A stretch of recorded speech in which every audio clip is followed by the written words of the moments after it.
Hello friends, मैं हूँ शिवानी। कैसे हैं आप सब? आई होप आप सब अच्छे होंगे। स्वागत है आप सभी का UP police constable GK class में। आज की क्लास में हम पब्लिक इंटरेस्ट लिटिगेशन से रिलेटेड जितने भी प्रीवियस ईयर के क्वेश्चंस हैं वो सब कंप्लीट करेंगे। So let's start today's class. Question number 1 is, किसी जनहित याचिका मामले में न्यायालय द्वारा किसी समिति की नियुक्ति के संदर्भ में निम्नलिखित में से कौन सा सही है? ए, न्यायालय मामले के लिए एक समिति अथवा आयुक्त को नियुक्त कर सकता है ताकि वह उस मामले की छानबीन करे और रिपोर्ट जमा करे। बी, समिति अथवा आयुक्त को ये अधिकार भी दिया जा सकता है कि वह शिकायतों का संज्ञान ले और उन्हें जनहित में निपटाए। ऑप्शन नंबर 1 इज केवल A, option number B is केवल B, option number C is A और बी दोनों ही नहीं, option number D is A और बी दोनों। The right answer is option D, A और बी दोनों। नंबर 2 इज, एक मानवाधिकार कार्यकर्ता द्वारा दायर की गई किस जनहित याचिका ने इस बात पर बल दिया कि चिकित्सा के पेशे से जुड़े हर सदस्य का यह सर्वोपरि दायित्व है कि वह किसी भी प्रक्रियागत औपचारिकता की प्रतीक्षा न करके हर घायल नागरिक को जल्द से जल्द चिकित्सकीय सहायता उपलब्ध कराए।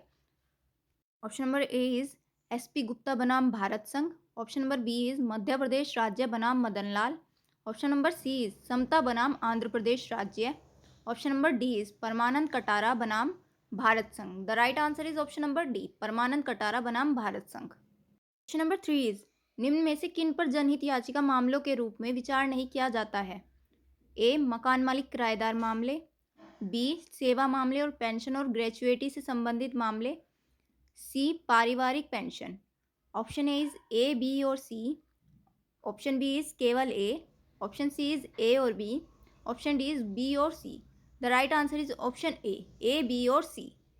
क्वेश्चन नंबर 4 इज, किन्हें जनहित याचिकाओं की जननी कहा जाता है? जिन्होंने अदालतों में 100 से भी अधिक जनहित याचिकाएं दायर की है, जिनमें प्रमुख है प्रख्यात भागलपुर अंकफोड़वा कांड तथा विचाराधीन कैदी मामला। Option A is Lily Thomas, option B is Indira Jaising, option C is Pushpa Kapila Hingorani, option D is Hussainara Khatoon. The right answer is option C, Pushpa Kapila Hingorani. Question number 5 is, निम्नलिखित में से कौन सा जनहित याचिका के बारे में सही नहीं है? ऑप्शन ए इज हुसैनारा खातून बनाम बिहार राज्य एक जनहित याचिका मामला था जिसने कि जेलों की अमानवीय परिस्थितियों पर ध्यान केंद्रित किया। इस मामले के परिणाम स्वरूप सुनवाई के तहत 40,000 से अधिक कैदियों को रिहा किया गया। ऑप्शन बी इज नागरिक बनाम असम राज्य, option number C is Parmanand Katara बनाम भारत सरकार एक जनहित याचिका मामला था जिसने यह घोषित करने की मांग की कि चिकित्सा पेशे के हर सदस्य का यह एक सर्वोपरि दायित्व है कि हर घायल नागरिक को किसी औपचारिक प्रतिक्रिया के जल्द से जल्द चिकित्सकीय सहायता प्राप्त कराई जाए। The right answer is option number B, नागरिक बनाम असम राज्य। क्वेश्चन नंबर 6 इज, भारतीय अदालतों में जनहित याचिका पब्लिक इंटरेस्ट लिटिगेशन PIL दायर करने के संबंध में निम्नलिखित में से कौन सा सही है? पी, मुंबई में बैठा एक व्यक्ति मध्य प्रदेश में हो रहे कुछ श्रमिकों के शोषण के संबंध में जनहित याचिका दायर कर सकता है। क्यू, एक अदालत में जनहित याचिका को पीड़ित पार्टी या किसी तीसरे पक्ष की बजाय अदालत द्वारा भी पेश किया जा सकता है। ऑप्शन ए इज ना तो पी और ना ही Q, option B is P और क्यू दोनों, ऑप्शन सी इज केवल क्यू, ऑप्शन डी इज केवल P. The right answer is option B, P और क्यू दोनों। क्वेश्चन नंबर 7 इज, इनमें से कौन से मामले ऐसे हैं जिनमें जनहित याचिका दायर की जा सकती है? पी, जहां राज्य सरकार के भारी कर लगाने के निर्णय के कारण गरीब लोग प्रभावित होते हैं। क्यू, सड़कों सीवर आदि को बनाए रखने के लिए। आर, ट्रैफिक समस्या से बचने के लिए व्यस्त सड़कों से बड़े होर्डिंग और साइन बोर्ड हटाने के लिए। Options are, option number A is P, Q और आर सभी, ऑप्शन बी इज केवल क्यू और आर, ऑप्शन सी इज केवल पी और क्यू, ऑप्शन डी केवल पी और R. The right answer is option number A, P, Q और R सभी। क्वेश्चन नंबर 8 इज, अगर कोई पत्र याचिका जनहित याचिका के रूप में दायर होती है तो इसके लिए डैश के द्वारा आदेश पारित होना चाहिए। ऑप्शन ए सहायक मजिस्ट्रेट, ऑप्शन बी इज अपर registrar, option C is magistrate, option D is registrar. The right answer is option D, registrar. Question number 9 is, संविधान के अनुच्छेद डैश के तहत सर्वोच्च न्यायालय में और संविधान के अनुच्छेद डैश के तहत किसी राज्य के उच्च न्यायालय में जनहित याचिका PIL दायर की जा सकती है। ऑप्शन ए इज 32 और 216, ऑप्शन बी इज 32 और 226, ऑप्शन सी इज 14 और 216, ऑप्शन डी इज 16 और 226। The right answer is option B 32 और 226। क्वेश्चन नंबर 10 इज किस जनहित याचिका मामले में न्यायालय ने सरकारी विभागों को यह निर्देश दिया कि वे झोपड़पट्टियों के विस्तार को रोकने के लिए समुचित कदम उठाए और निवास योग्य परिवेश बनाए? ऑप्शन ए इज अलमित्रा पटेल नाम बनाम भारत संघ।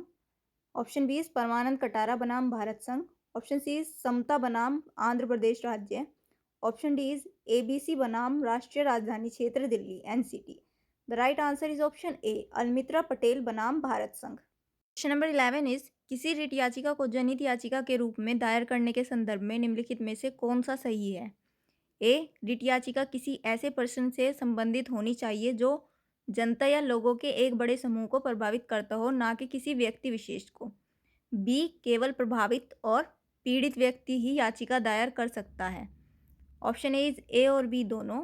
ऑप्शन बी इज केवल ए। ऑप्शन सी इज केवल B. Option D is A और बी दोनों ही नहीं।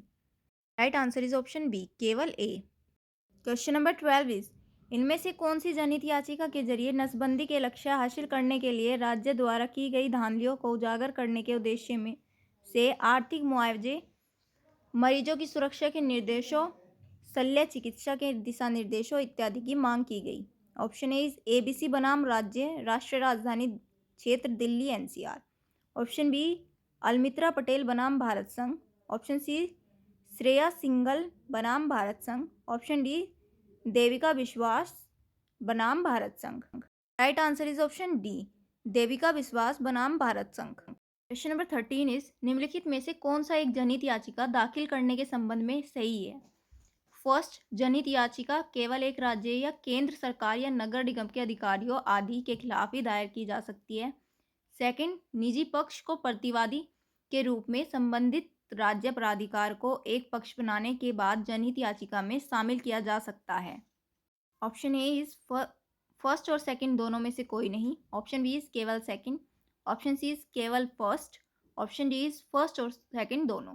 The right answer is option D first और सेकंड दोनों। क्वेश्चन नंबर 14 इज जनहित याचिका पीआईएल मामले पर न्यायाधीश के निर्णय के संबंध में निम्न में से कौन सा से सही है? पी, एक जनहित याचिका के परिणाम स्वरूप अदालत ने घोषित किया कि रस्सियों से हथकड़ी लगाना और बांधना अमानवीय है और मानव अधिकारों का पूर्ण उल्लंघन है। क्यू, जनहित याचिका के परिणाम स्वरूप अदालत ने फैसला सुनाया कि किसी भी मामले में असाधारण मामलों को छोड़कर एक बच्चे को जेल नहीं भेजा जा सकता है। ऑप्शन ए इज केवल क्यू। ऑप्शन बी इज ना तो पी और ना ही Q. Option C is P और क्यू दोनों। ऑप्शन डी इज केवल P. The right answer is option C P और क्यू दोनों। क्वेश्चन नंबर 15 इज किस जनहित याचिका मामले में अदालत में पंचायतों में विशिष्ट कार्यालयों के पद के लिए 2 से अधिक जीवित बच्चों वाले व्यक्ति को अयोग्य ठहराया है? Option A is MC Mehta बनाम भारत संघ। ऑप्शन बी इज जावेद बनाम हरियाणा राज्य। Option C is Parmanand Katara बनाम भारत संघ। ऑप्शन डी इज विशाखा बनाम राजस्थान राज्य। The right answer is option B Javed बनाम हरियाणा राज्य। क्वेश्चन नंबर 16 इज सर्वोच्च न्यायालय में हाल ही में दायर जनहित याचिकाओं के संबंध में निम्न में से कौन सा सही है? पी, जेसी सेठ और जेएल टंडन दायर याचिकाओं को अदालत ने स्वीकार किया और सरकार से स्कूलों में योग को अनिवार्य बनाने को कहा। क्यू, एक जनहित याचिका के आधार पर सर्वोच्च न्यायालय ने सरकार को राजनीतिक दलों को दिए जाने वाले दान पर आयकर छूट पर पुनर्विचार करने की सलाह दी। ऑप्शन ए इज पी और क्यू दोनों नहीं। ऑप्शन बी इज केवल क्यू। ऑप्शन सी इज केवल P. Option D is P और क्यू दोनों। Right option is option B केवल क्यू। क्वेश्चन नंबर 17 इज लोकहित वाद दायर किया जा सकता है? ऑप्शन ए इज किसी भी व्यक्ति द्वारा। ऑप्शन बी इज जिसके मूल अधिकारों का अतिक्रमण हुआ है। ऑप्शन सी इज किसी भी व्यक्ति या संस्था द्वारा। ऑप्शन डी इज सरकार द्वारा।